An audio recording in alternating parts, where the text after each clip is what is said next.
and you can be selling jewelry, and you're going to be doing that in a costume and in dialect. That's what you signed on for when you decided to sell at a Renaissance fair.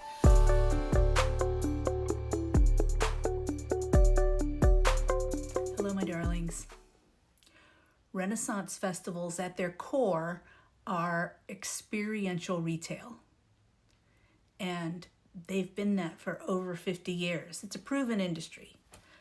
Today you're hearing this phrase, experiential retail, as if it's a brand new thing, but Disney's been doing it and Renfaires have been doing it for decades. Someone sent me an article that says companies are embracing experiential retail to try to lure people back to the malls.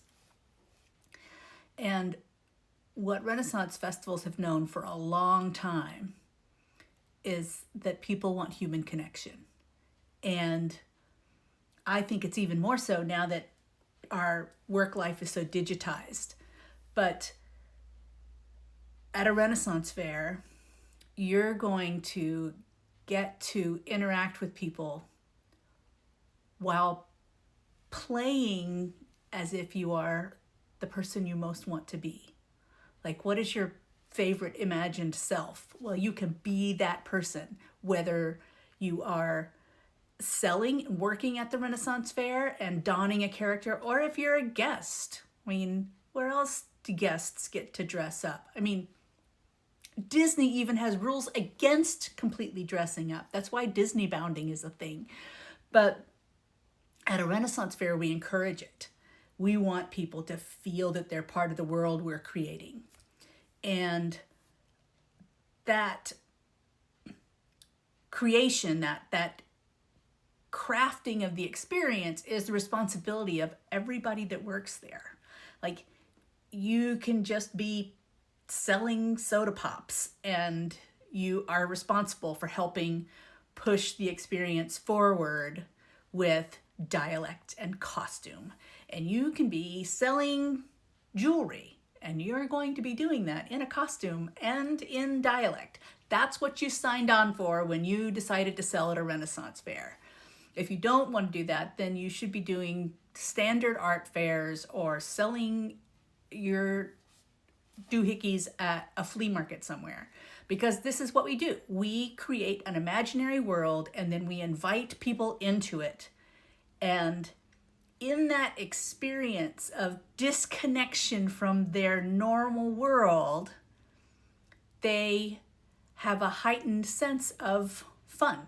And they may have a looser experience with their wallets. Like, they may be more willing to spend in a themed environment than they are when they are just going to buy some things. So there's a lot of reasons for it.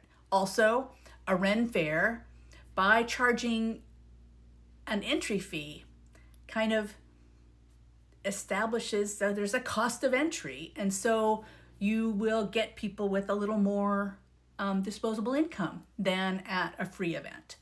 So that's another reason to want to sell inside one of these venues. So I've been doing Renfaires for 35 years. My first job, I sold custom moccasins for a company. I worked in their workshop and they sent me off to work at the Renaissance Fair.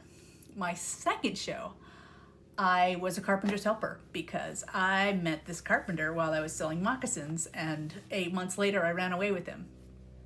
35 years later, this is my husband and we're still together and still having a blast. But how many people I know that met their spouses at Renaissance fairs is another story entirely. But the venue of this themed venue of Renaissance festivals as an industry is 50 years old. And even the largest, most corporate in management style are still owned by individuals or by families. I think like the largest, even the few companies that own more than one show own like three. I mean, as a whole, it's a mom and pop industry, and all these festivals are run by individuals or family groups or small partnerships. And so they all have their own priorities and their own way of seeing things that fall into industry norms. And industry norms is funny for an industry that's so far outside the norm. But I spend a lot of time chatting with people in management of Renaissance fairs and vendors. I'm a vendor, and I've been in a community of vendors for 35 years. But in talking to the management teams that I work with, there's things that we all know would make things easier for the people we're working with. And so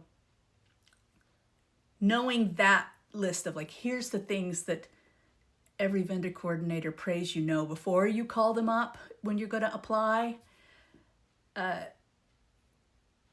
was able to, I used that as well as the tips and tricks from the industry pros that I know, vendor pros, to put together the Renfaire vendors blueprint, Secrets of Successful Shop Owners. And in it are guides to how to make how to apply to a show with an application that they cannot ignore. Best practices for what to do when a show turns you down, how to find out what it was that they didn't like, and figure out how to either turn that around or what you're going to change when you apply to the next show. You know, there's a lot of stuff that most of us figured out by making mistakes. And so instead of forcing people to keep making those mistakes, when we now have 50 years in the industry of knowing what the biggest mistakes are, I pulled all that together. And Renfaire Vendors Blueprint is still on sale for for the rest of the week. Till March 7th, it will be at a special sale price. And that link is in my bio. And